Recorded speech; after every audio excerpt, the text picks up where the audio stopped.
18 साल का मेरा देवर रोज मुझसे शादी के जिद करता। मैं सारा दिन अपने आप को बचाती और कमरे में छुप कर ही रहती थी। देवर घर से जाता तब जल्दी जल्दी सारा घर का काम करती। एक रोज छुपकर देवर बगल वाले कमरे में बैठ गया। मुझे खबर ना थी। बाहर निकली तो मेरे होश उड़ गए। उस रात देवर ने मेरे साथ मेरे देवर एक बहुत ही गबरू जवान और ताकतवर मर्द था। देवर को शादी का बहुत शौक था। मेरी शादी हुई तो वह कहने लगा, भाभी मेरी भी शादी करवा दो। जब मैंने पूछा कि लड़की कैसी चाहिए तो मुझे सर से पांव तक देखने लगा और मुस्कुराते हुए मेरे कमरे से बाहर निकल गया। मैं देवर की नजरों को देखकर परेशान सी हो गई थी। मेरा पति भी कमरे में मौजूद था और मैं यही सोच रही थी, लेकिन फिर अपने दिमाग को झटका दिया। मैंने गलत सोच लिया था, लेकिन उसके बाद तो मेरे देवर ने यह बात जैसे पकड़ ली थी। बार बार मुझे ये कहता कि मेरी शादी करवा दो। जब भी मैं पूछती कि तुम्हें कोई पसंद है तो बताओ, मुझे सर से पांव तक बड़े गौर से देखता और फिर अजीब सा इशारा करके बाहर चला जाता। इससे तो ये भी ध्यान ना था कि मेरा पति भी उसे देख रहा है। मैं तो उसकी इस हरकत से घबराने लगी थी। एक बार मैं और देवर बैठे चाय पी रहे थे। मैं भी अपनी चाय का कप लेकर अपनी सास के पास बैठ गई।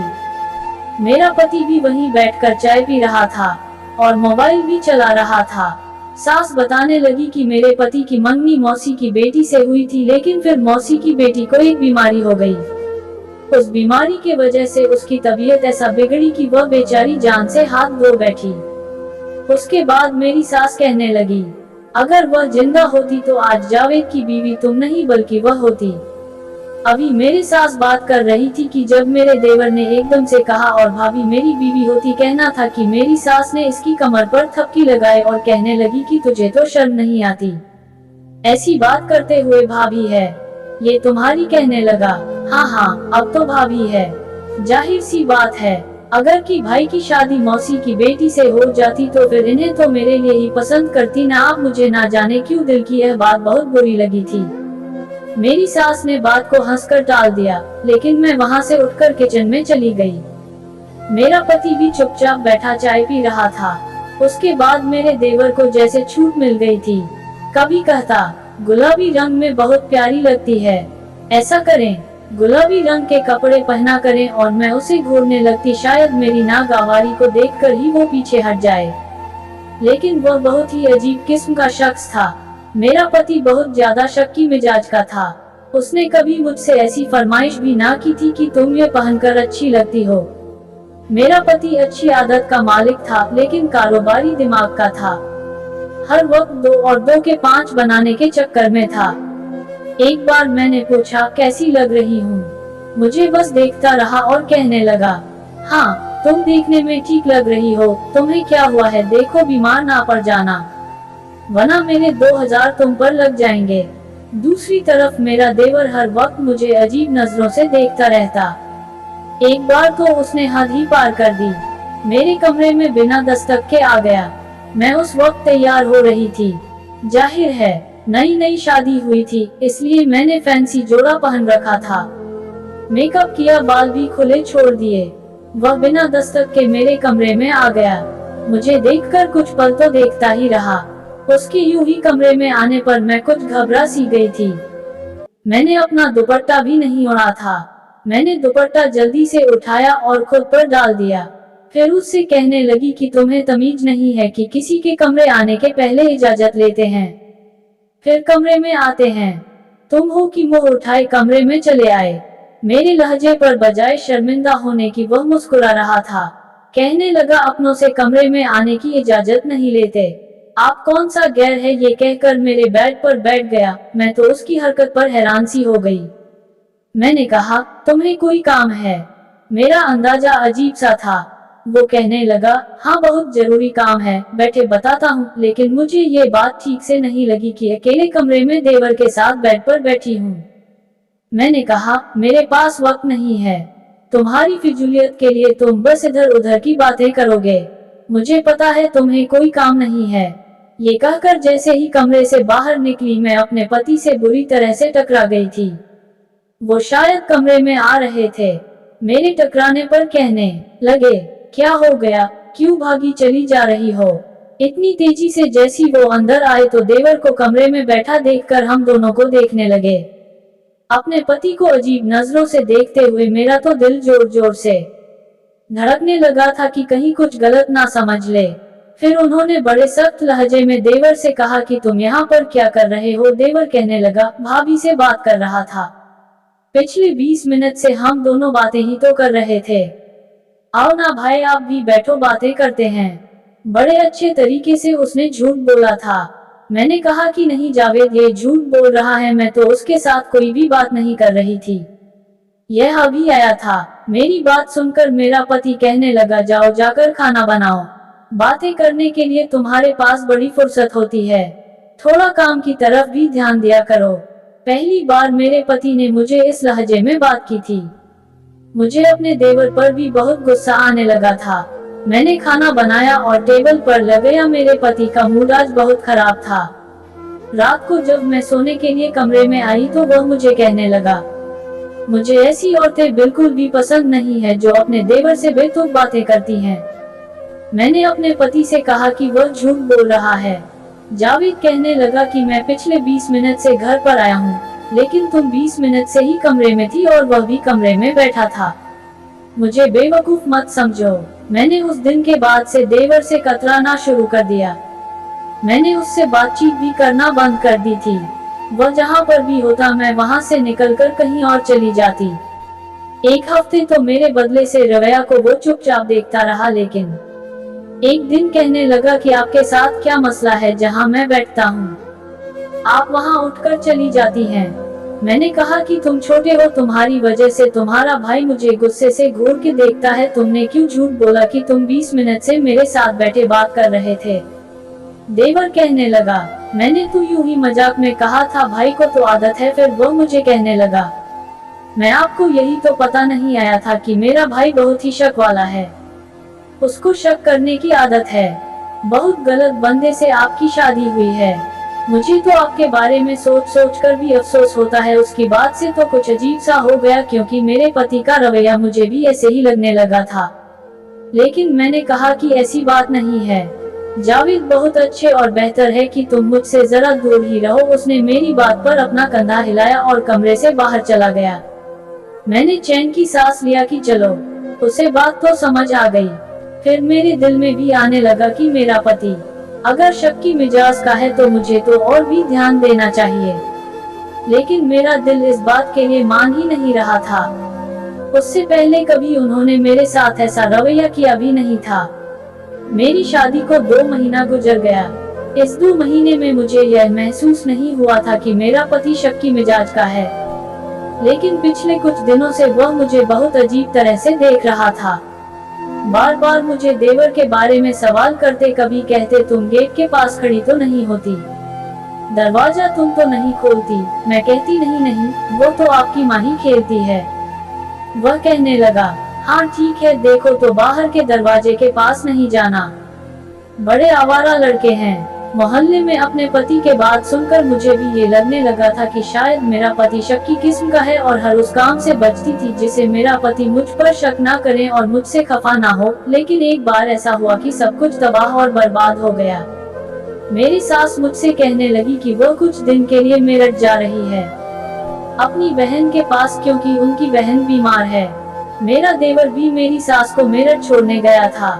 मुझे लग रहा था कि वह मेरी सास के साथ वहीं रह जाएगा, लेकिन वह तो अगली रोज ही वापस आ गया। मेरे पति ने देवर से कहा कि तुम भी मम्मी के साथ मेरठ रह लेते। कहने लगा, नहीं, मेरी पढ़ाई का मसला है, यूनिवर्सिटी में मेरे सेमेस्टर होने वाले हैं। और अब तो मुझे और भी परेशानी होने लगी थी क्योंकि मेरा देवर दोपहर को यूनिवर्सिटी से वापस आ जाता और मेरा पति जावेद रात को आता था। दोपहर से रात तक मेरा देवर घर पर ही रहता, वह कहीं भी नहीं जाता और मेरे लिए वक्त बड़ा ही परेशानी से गुजरा था।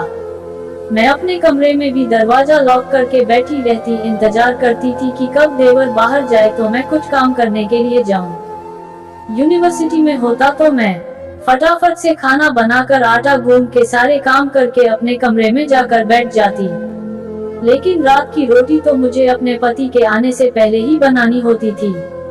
और मैं चाहती थी देवरी कहीं पर चला जाए, लेकिन उसे तो मैं कह नहीं सकती थी। जैसे ही वह घर से बाहर जाता और मुझे दरवाजे के बंद होने की आवाज मुझे आती तो मैं अपने कमरे से बाहर निकलती और फटाफट से रोटियां बना देती और उसके आने से पहले अपने कमरे में बंद हो जाती। जब मेरा पति आता तभी मैं कमरे से बाहर निकलती थी। खाने को दौरान मेरा देवर मुझे ही देखता रहता जैसे वह मुझे कुछ कहना चाहता हो। मेरी कोशिश थी कि जल्द से जल्द ये दिन गुजरे और मेरी सास वापस आ जाए, क्योंकि मुझे कमरे में हर वक्त बंद रहना मुझे घुटन होती थी। दूसरा, मेरा देवर वैसे भी कुछ बेशर्म किस्म का था जो एकदम मेरे कमरे में आ सकता था। वह मेरा दरवाजा भी तो खटखटा सकता था कि बाहर निकलो, तुम क्या हर वक्त कमरे में रहती हो। मैं समझ नहीं पा रही थी ये वक्त कैसे गुजरेगा। अभी इस वक्त को ही मैं सोच रही थी कि तभी अचानक मेरी सास का फोन आ गया कि उनकी बहन की हालत बहुत खराब हो गई है, इसलिए हो सकता है कि वह कुछ माह और वहाँ रहे। ये सुनकर तो मेरी परेशानी और बढ़ गई थी। पति घर आता तो बार बार मुझसे सवाल जवाब करते कि देवर जब यूनिवर्सिटी से वापस घर पर आता तो क्या क्या करता, क्या घर पर ही बैठा रहता या कहीं जाता कि नहीं। मैं कहती मुझे नहीं मालूम, मैं अपने कमरे में होती हूँ। वो कहने लगा तुम्हें सब मालूम है, तुम पूरा दिन कमरे में थोड़ी बैठी रहती हो। मैंने कहा जावेद आप मुझसे किस किस्म की बातें कर रहे हैं, आप क्या कहना चाहते हैं, एक बार मुझे सब सच सच बता दे। मैं अपने पति की शक भरी बातों से अब बहुत तंग आ चुकी। बता दूंगा। फिर मेरे करीब आकर कहने लगा देखो मुझे शक करने की आदत नहीं है, लेकिन मुझे कोई ऐसी वैसी बात मालूम हुई तो बहुत सख्त किस्म का इंसान बहुत बुरी तरीके से फिर पेश आऊंगा। मेरे पति की धमकी सुनकर मेरी तो जान निकल गई थी और मैं परेशान होकर भी रह गई थी। एक बार मेरा देवर घर में दाखिल हुआ तो बड़ा ही बदहवास लग रहा था। बार बार अपने पसीने भी पूछ रहा था। मुझसे कहने लगा भाभी खुदा के लिए आप मुझे अपने कमरे में छुपा लीजिए। मैंने कहा ऐसा भी क्या हुआ है, तो कहने लगा बताने का अभी वक्त नहीं है, बस मुझे अपने कमरे में छुपा लो। जिस कदर परेशान लग रहा था, ना जाने उसे क्या हुआ था। फिलहाल मैंने उससे कहा कि ठीक है तुम मेरे कमरे में छुप जाओ। ये कहकर मैं किचन में आ गई और यही सोचने लगी कि आखिर उसे हुआ क्या है, ये ऐसा क्या करके आया, इस कदर परेशान है और उसके चेहरे का रंग भी उड़ा हुआ है। मेरे देवर को आए अभी 1 घंटे बीत चुके थे, वह कमरे से बाहर भी नहीं आया और ना ही अब मुझे किसी बात का पता चला कि अचानक से दरवाजे पर दस्तक हुई। अभी शाम के बस 6 ही बज रहे थे। हमारे घर तो कोई आता भी जाता नहीं था। इस वक्त मैंने सोचा मेरा पति तो रात को 9 बजे ही आते थे। मैंने पूछा कि कौन है दरवाजे पर, तो मेरा पति कहने लगा दरवाजा खोलो। उसका लहजा आज बहुत ही सख्त था। मैंने दरवाजा तुरंत खोल दिया जाए। वह मुझसे बजाय बात करने के वह तो गुस्से में घर के अंदर दाखिल हुआ, पूरे घर की तलाशी करने लगा। मैंने कहा जावेद क्या देख रहे हो, कहने लगे अभी बताता हूँ। तो उनके लहजे को सुनकर मेरा दिल धड़कन और तेज हो गई। मुझे समझ नहीं आ रहा था कि वह किस लहजे में बात कर रहे हैं। उन्होंने जब सारे कमरों की तलाशी ले ली और फिर कमरे का दरवाजा खोलकर कुछ देर बाद वह कमरे से बाहर मेरा देवर का गिरेबान पकड़कर लाए और उसे जमीन पर पटक दिया और फिर कहने लगे देखो वही हुआ ना जिसका मुझे शक था, ये तुम्हारे कमरे में क्या कर रहा था जब उसका अपना कमरा मौजूद है। मैंने कहा कि आप मुझे ये सब क्या बोल रहे हैं, ये तो 1 घंटे पहले आया था। बड़ा ही परेशान लग रहा था और कहने लगा भाभी मुझे अपने कमरे में छुपा लो, इसलिए मैंने उसे कमरे में छुपा लिया। मैं तो कब से किचन में काम कर रही हूँ। मेरी बात अभी मुंह में थी कि मेरे पति ने मेरे मुंह पर थप्पड़ दे मारा और कहने लगा झूठ बोल रही हो तुम मुझसे, तुम उसे अपने कमरे में हर वक्त बैठा कर रखती हो, ना जाने क्या क्या करती रहती हो उसके साथ, मैं तुम्हें अपने घर में नहीं रख सकता। चलो निकलो अब मेरे घर से बाहर। मैं तो जावेद की बात सुनकर बहुत परेशान हो गई थी। मैंने कहा ऐसा कुछ भी नहीं है, मैं सच कह रही हूँ। मैंने अपने देवर से भी कहा कि तुम तो सच बता दो कि तुम क्यों आए थे, लेकिन वह तो मुस्कुराने लगा, कहने लगा मैं क्यों बताऊं भाभी, जो कुछ सच है वह सब भाई देख चुके हैं, अब इसे छुपाने का क्या फायदा। इस बार भी उसने मुझे धोखा दिया और झूठ ही बोला। फिर तो मेरे पति ने मुझे धक्का देकर घर से निकाल दिया। मैं रोटी पीटती अपने घर पहुंच गई। अगले रोज ही मेरे पति ने मुझे फोन पर कहा कि बहुत जल्दी मुझे तलाक के कागज भेज देना। मैंने बहुत मिन्नतें की, वो कुछ भी सुनने को तैयार नहीं थी। मैं खामोश होकर बैठ गई। मेरी भाभीयों और भाई मुझे ही ताने देने लगे, लेकिन 1 महीना गुजर गया। मुझे ना तो जावेद तलाक भी ना कोई रिश्ता रखा। 3 महीने बाद आमिर मुझे लेने आए। मेरे सास भी साथ थी और बड़ी शर्मिंदा थी। मेरी सास रोने लगी और कहने लगी, मैं कुछ दिन पहले ही आई हूँ।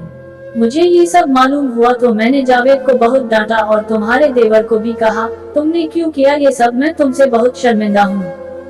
मैं नहीं जानती थी जावेद ऐसा कदम भी उठा सकता है।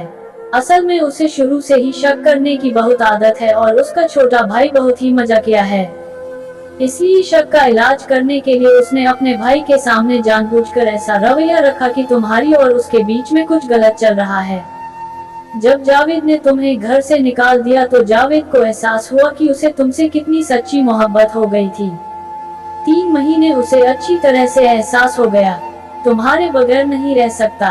फिर उसने मेरी मिन्नतें की तो मेरे छोटे बेटे ने कहा कि नहीं, आपको जिस तरह शक करने की आदत है, आप भाभी की जिंदगी को बहुत ही ज्यादा खराब बना देंगे। मैं भाभी के साथ जानबूझकर आपके सामने ऐसा रवैया रखता था।